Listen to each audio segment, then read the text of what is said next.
spot earlier with Justin Watkins, our ESPN Las Vegas legal insider. That'll be podcasted right after the show. Good first 3 hours. We just got done talking about Stanley Cup final game number 2. Montreal and the Lightning about to drop the puck here at the start of the 5 o'clock hour. Adam Candy is in. We've got Angel on the scene here helping us out at the BBBC. Let's do it. Battleborn Injury Lawyers presents the Big 5 at 5. Number 5. Candy, I wanted to do a little catch-up because I know you like baseball too. And look at where the A's are with their brass, with Las Vegas. This story was out a couple of days ago. Mick Akers doing a good job of tracking this whole thing. Were you surprised to see that the A's have now looked at 20 different sites for a stadium around Las Vegas? No, not at all. I mean, this is theater. This entire thing is theater. Like, we are pawns in a much larger play here, and we can report breathlessly on this as much as we want, and we should, because a Major League Baseball team coming here would be big news. But right now, this is all a situation for the A's to get as much media around this as is humanly possible. And why would you not want to create competition from within the Las Vegas Valley, right? You want areas throughout Southern Nevada to think they have a chance of getting the Oakland A's there, right? You want that competition. You want Henderson to be out here giving out half-price land.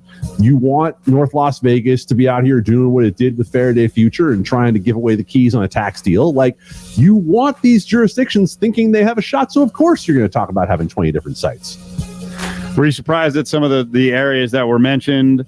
I thought it was interesting. I'd filed this one away as a non-option for any sort of stadium. It is mentioned in the story, the UNLV-owned parcel at Trop near Koval. Ah, yes. Let's build it in the flight path. That sounds like a plan.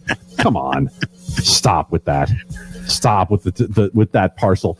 I'll believe that just as soon as I believe the parcel out by 15 and Blue Diamonds, which I had someone coming up to me at the Raiders stadium meetings for 6 months telling me that wasn't the real deal, that they knew about the real deal that was coming all the way out at the edge of the freeway. Cool story, bro. Yeah. As you mentioned, 15 and Blue Diamond, property south of the South Point has been mentioned. By the way, UNLV officials are going to meet with the A's on their next trip to Las Vegas, which is slated for next week. There was also a meeting with Phil Ruffin, who now owns Circus Circus and owns the Las Vegas Festival grounds. Dave Cavell, the president of the A's, said there is a site, obviously, at Circus Circus that is interesting, so we're going to continue with folks like Ruffin and others to learn more. What's the site at Circus Circus? Like the Circus Circus? Would they take it down? Is there so much property there that somehow you would squeeze in a stadium in that area? Well, this would be impressive. I mean, we know that the Raiders paid the better part of $70 million for their stadium site on the opposite side of Mandalay Bay across the 15.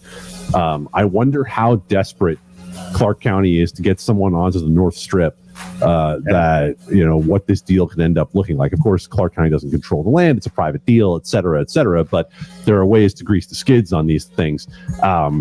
I don't know. Are we talking about building it at Las Vegas Boulevard and Sahara? Just to the north of, right? No, that's what I'm saying. That's what I'm getting into here. Yeah. Is I have another idea. What if we were to take the Circus Circus Thunderdome, the old Grand Slam adventure? What if we were to have the A's play inside the Pink Palace? What do you think? I think you're clowning on this whole discussion. I am. You're buying that we're anything but a pawn in this. I lived through the Expos coming here and making a mockery of us. I've lived through a whole lot of them that didn't turn out to be the real thing. And because this is all happening on the back of Bobby Baseball, Rob Manfred saying, A's, do you want me to say something about how you're going to have to explore other sites? Yeah, I think we are played until told we are unplayed. I don't care that you don't care, so I'm going to continue to talk about these options, which also include Derek Stevens' meeting as a rep of downtown with the A's people and giving them a rundown of how a ballpark and team could work downtown. I guess the downtown site is still Cashman. Have you heard other possibilities? I like the idea of Cashman because I think it would revitalize and clean up that short portion of LV Boulevard that you would have to walk to get out to Cashman right now at night. Probably not the most fun place to walk around. I'm always a supporter of downtown. Derek Stevens today, the Goodmans for the last 20 years. And it is not a new story when it comes to talking about developing in the downtown area. I think if you're talking about building a stadium that is going to be tourist friendly, that is going to be mixed use development, like we like to talk about, building restaurants and shops around it and so on, that's a lot of land. We're not just talking about Cashman. We're talking about everything from the 95 all the way down to Cashman and probably a few blocks to the other side, back in the Zappos Wonderland down there too. Number 4.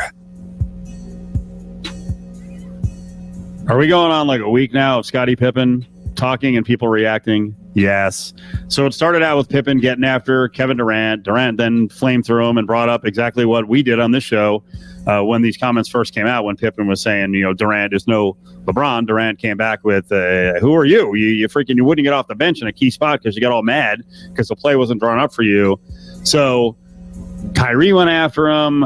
Pip's been going after other people. Then he finally dropped the bomb where he's saying that the reason he wasn't in there and he sat out is because he got pissed off because Kukoc was in, and that's because Phil Jackson made a racial decision. Robert Horry was on a podcast and talked about this and tried to get us all calm down a little bit, saying that, listen, Scottie Pippen's going through a lot.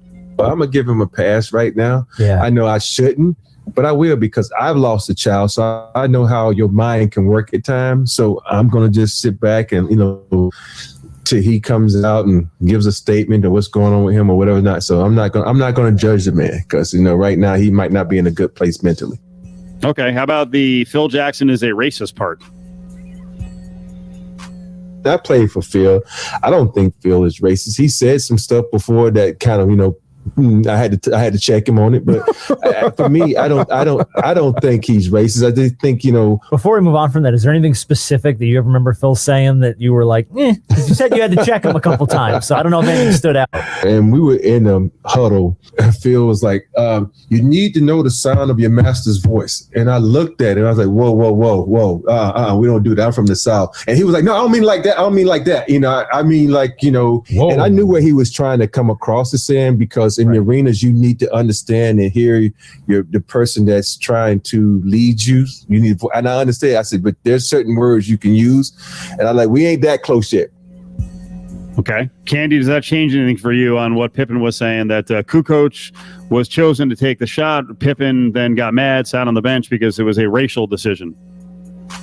Quite honestly, I was at the point with listening to Scottie Pippen already where I wanted to say, hey, what's going on, right? And obviously he's got a lot of stuff personally happening right now because Scottie Pippen has certainly spoken out in the past, but it's never been this consistent. It's never been this deteriorating. It's never been this spiraling. I think I'm squarely planted with Robert Horry in terms of saying this is so far away from what we've seen out of Scottie Pippen that there's no way I'm jumping in on the, on piling on the guy right now because this just seems like something else must be happening. Number 3. A lot of jokes last night when some scuttlebutt came out that Dennis Schroeder in his new deal is looking for somewhere in the $100 to $120 million range. I saw someone respond with, well, that'll be interesting if they can sign him to a 120-year deal. Yeah, that seems about the reasonable response. I feel like the run in Lakerland may be over here. I don't know that the Lakers are going to budget whatever it would be, $20-25 million a year for Dennis Schroeder after, especially what we saw in the postseason. If you are a player who had a 0 next to your name at any point in the playoffs, next to the points column, this might not be the time to be talking about $100 to $120 million. And that happened to Dennis Schroeder in the playoffs this year. But if we want to just talk about it realistically with the Lakers, when you have two guys on the max like you do with LeBron James and Anthony Davis, then there's nobody else on that roster who's getting that kind of money. That's just not the way the team's going to be constructed. Now, is Dennis Schroeder wrong to say he wants his money? No. Hell no. Go out there and get the bag if someone's willing to give it to you. Right? If there's a GM out there who wants to dream on getting Dennis Schroeder scoring point guard to lead his team to the next level, go for it. That's your prerogative. But is it